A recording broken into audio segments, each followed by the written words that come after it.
하나님의 말씀을 보겠습니다. 로마서 10장 13절부터 15절의 말씀입니다. 순서지에도 쓰여져 있습니다. 제가 하나님의 말씀을 그냥 혼자 봉독하는 것보다는요, 우리 모두가 함께 합독을 하는 것이 훨씬 또 오늘 이 자리에서 합당하겠다 생각이 듭니다. 그래서 우리 모두 한 목소리로 로마서 10장 13절부터 15절의 말씀을 합독을 하겠습니다. 13절부터입니다. 누구든지 주의 이름을 부르는 자는 구원을 받으리라. 그런즉 그들이 믿지 아니하는 이를 어찌 부르리요? 듣지도 못한 이를 어찌 믿으리요? 전파하는 자가 없이 어찌 들으리요? 보내심을 받지 아니하였으면 어찌 전파하리요? 기록된 바 아름답도다. 좋은 소식을 전하는 자들의 발이여 함과 같으니라. 아멘. 우리 영생교회에서 선교사가 여럿이 파송됐습니다.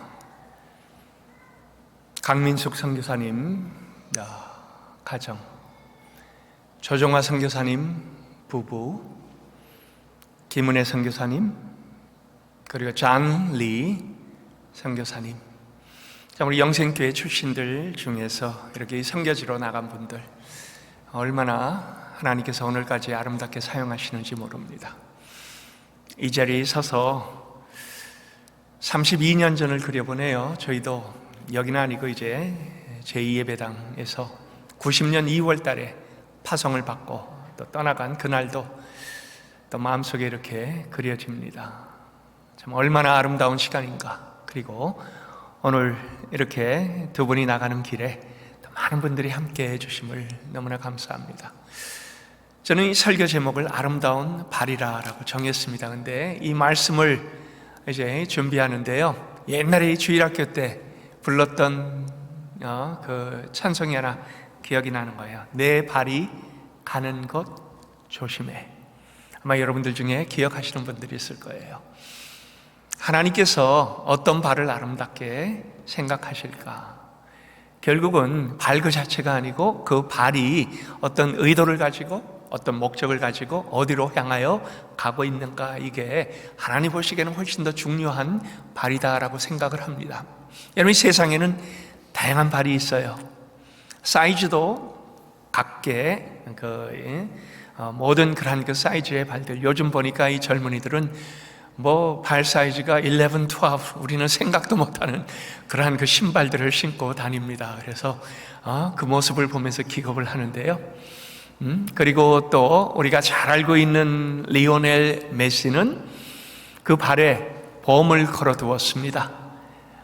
얼마나 비싼 발인지, 그가 발이 다쳐갖고 뛰지를 못하면은, 그러면은 그 발 다친 거를 보험에서 지불을 해야 되는 그러한 아주 값비싼 발이 되었습니다.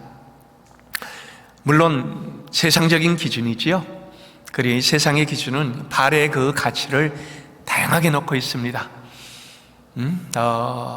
김연아 발, 박지성의 발은 평발이라 하는데도요, 그러나 그는 EPL까지 가서 아주 이름을 날리는 그러한 그 발이 되었습니다. 축구선수, 농구선수, 다양한 그러한 그 운동선수들의 발을 보면은 세상의 가치로 굉장히 높게 매겨냅니다. 우체부의 발도 있습니다. 좋은 소식을 전해요. 그러나 그들이 전하는 그 좋은 소식은 이 땅에서의 좋은 소식이고, 가족들에게, 친척들에게, 친구들에게 전하는 그러한 그 좋은 소식이기 때문에요, 어느 정도의 기간은 있지만은 그러나 이것이 영원한 그러한 그 좋은 소식은 될 수가 없습니다. 의사의 발도 있습니다. 사람의 병을 고칩니다. 그리고 의사의 발은 왕진을 달려가면서 아픈 사람을 고치는 그러한 그 귀한 일을 하기도 합니다. 근데 하나님께서 인정하시는 그러한 그 가장 아름다운 발인가? 오늘 말씀이 우리에게 그 아름다운 발이 무엇이다 하는 것을 다시 한번 확인시켜 주고 있습니다. 여기서 보니까요, 누구든지 주의 이름을 부르는 자는 구원을 받으리라. 바울이 이렇게 오늘 말씀을 시작을 합니다. 여러분, 근데 여기서 그냥 이름을 부릅니까? 이름을 부르면은 통상적인 외침으로 이름을 부르면은 뭔가 기적이 일어나고 그 다음에 새로운 그러한 그 일들이 생겨나는 것을 얘기하는 것이 아니지요. 누구든지 주의 이름을 부르는 자는 구원을 받으리라. 근데 물론 주의 이름을 망령되게 부르는 자들이 요즘 많습니다. 예수님의 이름이 너무나 안타깝게 쓰여지는 그러한 그 모습을 보면서 그냥 주의 이름을 부르는 것 자체도 여기서 얘기하는 것이 아닙니다. 무슨 이름입니까? 예수 그리스도의 이름을 우리의 구세주의 이름으로 부를 때 그 이름 안에 구원이 있다라는 것을 바울은 너무나 분명하게 얘기를 하고 있습니다. 근데 앞에 보니까 누구든지 이렇게 되어 있습니다. 어느 민족이든지 어느 배경이든지 어떠한 언어를 사용하든지 어떠한 스킨 컬러를 가졌든지 그리고 또 어떤 경제적인 그러한 그 상황에 있든지 전혀 상관없이 누구든지 예수 그리스도의 이름을 부르는 자는 구원을 받으리라 라고 그렇게 되어 있습니다. 여러분 왜요? 그 이름에는 능력이 있기 때문입니다. 그 이름을 통하여 죽었던 자들이 영적으로요, 그리고 실제로 예수님 때는 육적으로도 죽었던 자들이 살아났습니다. 그 이름의 능력은 사도행전 전체를 통하여 나타납니다. 예수 그리스도의 이름으로 나갔습니다. 예수 그리스도의 이름을 통하여 기적이 일어났습니다. 예수 그리스도의 이름으로, 이것이 사도행전에 가장 많이 나오는 프레이즈입니다. 왜요? 사도행전 자체가 예수 그리스도의 이름으로 나가는 성령 행전이기 때문입니다. 다른 이름으로 나가는 것도 아니고 내가 그냥 내 능력으로 나가는 것이 아니라 예수 그리스도의 이름으로 나갈 때 그 안에서 놀라운 변화가 일어나는 것을 우리에게 보여주기 때문입니다. 예수 이름으로 승리를 얻었네. 그러면서 2절 뭐라고 합니까? 예수 이름으로 마귀는 쫓긴다. 이 귀한 이름을 가지고 나가시는 우리 선교사님 될 수 있기를 예수 그리스도의 이름으로 축원합니다. 두 번째 보니까 믿고 부르는 것이 무엇인지 우리에게 알려줍니다. 근데요, 바울은 참 논리적인 사람이에요. 그리고 논리적인 전개를 지금 여기 하고 있습니다. 바울은 당연히 많이 배운 사람입니다. 그의 지식은 누구도 따라가지, 그 당시에 누구도 따라갈 수가 없습니다. 그러나 그가 예수 그리스도로 말미암아 배우고 나서 하나님께서 그에게 이 논리적인 것을 이제 신앙으로 같이 엮어서 우리에게 신앙도 충분히 논리적이다 하는 것을 보여주고 있습니다. 여기 뭐라고 합니까? 믿지 아니하는 자를 어찌 부르리오라고 했습니다. 근데요, 그걸로 끝난 것이 아니에요. 듣지도 못한 이를 어찌 믿으리오. 그리고 계속 전개가 됩니다. 전파하는 자가 없이 어찌 들으리오. 그리고 보내심을 받지 아니하였으면 어찌 전파하리오. 여러분, 계속 이게 나가는 하나하나가 수긍이 갑니다. 그래요. 우리가 그냥 가만히 있으면은, 그러면 복음이 어떻게 온 세상에 전파가 될 수가 있을까? 하나님은 우리에게 이 중심에 있는 마음을 자꾸 찌르고 계십니다. 내가 너희를 불러서, 내가 교회를 불러서 이 일을 감당하라고 하지 않았느냐? 믿지 않고는 믿음으로 우리가 예수 그리스도를 부를 수 없다. 그러면 어떻게 돼요? 구원이 없다라는 얘기지요. 믿지 않고는 구원이 없습니다. 근데 그 믿음을 우리가 우리의 마음에 가져오려면요, 들어야 합니다. 들으려면 누군가가 복음을 전해야 됩니다. 복음을 누군가 전하려면 그러면은 떠나가야만 합니다. 누구에게요? 온 세상에 복음을 듣지 못한 사람에게. 그러면서 이 17절에 믿음은 들음에서 나며 들음은 그리스도의 말씀으로 말미암았느니라. 믿음의 말씀이지요. 예, 오늘날까지 믿음은 들음을 통하여 납니다. 복음의 말씀을 우리가 가서 외칠 때 그때는 당장 어떤 역사가 일어나지 않는 것 같다 할지라도요, 하나님은 항상 그 들음을 통하여 귀한 역사를 이루어 주십니다. 우리의 생각, 우리의 방법, 우리의 뜻, 우리의 시간은 하나님께서 다 뛰어넘으시고 하나님의 뜻이 이루어지는 그것을 위하여 쓰임받게 하시는 것. 그리하여 두 분은 바로 그 하나님의 뜻을 이루기 위하여 길을 떠나는 그러한 그 오늘입니다. 복음은 들을 때 믿음이 생겨납니다. 복음을 듣지 못하면 어떻게 예수 그리스도를 알 수 있겠는가? 아주 논리적입니다. 그래서 영접하는 자, 곧 그 이름을 믿는 자에게는 하나님의 자녀가 되는 권세를 주었으니. 하나님의 자녀가 되는 이 귀한 권세 예수 그리스도를 영접하는, 그래서 이제 이걸 통하여 세 번째 포인트로 바로 연결이 됩니다. 뭐예요? 아름답도다. 누가 아름다워요? 하나님의 인정하는 발이 아름답다라고 했습니다. 아까 우리가 발 얘기로 시작을 했습니다. 하나님께서 무엇을 인정하신다고요? 좋은 소식을 전하는 자들의 발을 하나님께서 인정하신다라고 합니다.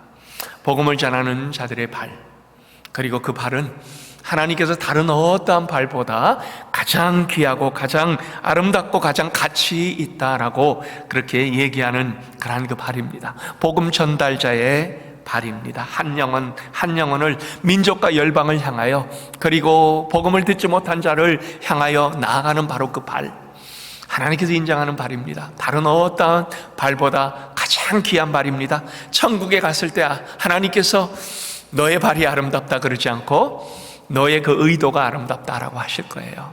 그러나 그 의도가 발에 담겨져서 이제 나가게 됩니다. 제가 이 선교지에 있을 때요, 무좀 때문에 엄청나게 고생을 했습니다. 날씨는 덥지요, 습도는 높지요. 근데 처음부터 그냥 구두를 고집했습니다. 양말 신고 구두 신고, 발이 안에 꽉 막혀갖고 숨을 쉴 수가 없으니까요, 나중에 악취가 나기 시작하고요, 그 다음에 무좀이 계속 저를 괴롭혔습니다. 지금은 없어요. 미국에 다시 돌아와서 보니까요, 이제는 무좀이 참 감사하게도 다 없어져 버렸습니다. 첫 1년은 굉장히 미국에 돌아와서도 고생을 했습니다. 물론 현지에 있을 적에는요, 그 다음에는 제가 구두 신는 것보다는 샌들을 많이 신었습니다. 그래야 이제 발이 숨을 쉬기 때문에요. 근데 이 처음에는 고집스럽게 이 구두를 신다가 이러한 그 무좀 때문에 고생을 했는데요. 근데 그때마다 제 마음속에 어떤 생각이 드는지 아세요? 난 그래도 하나님 보시기에 아름다운 발을 가지고 있어. 신발을 벗으면 악취가 나도 그래도 나는 아름다운 발이야. 우리 두 분의 이 선교사님 발이 앞으로 어떻게 될지 저는 장담을 못 하겠네요. 그렇지만은 한 가지 중요한 것, 한 가지 분명한 것은 하나님께서 그 발 아름다운 발이다라고 인정해 주실 겁니다. 그리고 그 귀한 발을 하나님께서 사용하시는 대로 두 분의 하나님의 그 의도가 두 분의 발에 담겨져서 가는 곳마다 복음이 전해지고 생명이 살아나고 구원이 이루어지는 놀라운 일이 있기를 바랍니다. 마지막으로 제가 선배 선교사라서 오늘 저는 이 선교사로 두 분에게 말씀을 전합니다. 이 선배 선교사로 한 가지 제가 꼭 전하기를 원하는 것이 있습니다. 사실 지금 이 두 분이 이제 수마트라 남부 쪽에 있는 람풍 쪽에 가면요, 같이 일할 김병선 선교사님이라고 있습니다. 저의 선배입니다. 이분은 35년 이상을 인도네시아에서 사역을 했습니다. 인도네시아 말을 얼마나 잘하는지 한국 정부에서도 인도네시아에 누가 가면 이분을 불러요, 통역을 하라고. 근데 어쨌든 이분이 제가 예전에 이 사역자로 세워졌을 때 저에게 이런 한마디를 해주었습니다. 선교사님, 그리고 그걸 제가 잊지를 못해요. 그리고 그 다음에 제 삶에 접목을 시켰습니다. 선교사님, 거룩으로 속박하세요 라고 얘기를 했습니다. 처음에는 의미를 몰라 의아해했습니다. 무슨 속박하라고요? 저는 자유한자인데요. 그랬더니 그 의미가 아니고요, 선교사님은 거룩으로 속박을 하셔야 됩니다 이렇게 얘기를 해요. 그러면서 선교사는 보는 눈이 없습니다. 나태하려면 얼마든지 나태할 수 있고 게으름 피우려면 얼마든지 게으름 피울 수 있습니다. 일 안 해도 누가 뭐라고, 아까부터 이 파리가 자꾸 이 앞에서 아마 제 무좀이 여전히 냄새가 조금 있는 것 같습니다. 나태하려면 얼마든지 할 수 있지만 그러나 하나님께서 보고 계십니다. 그러므로 거룩을 위하여 자기 자신을 속박하는 일을 위하여 기도하고 실행에 옮기셔야 됩니다.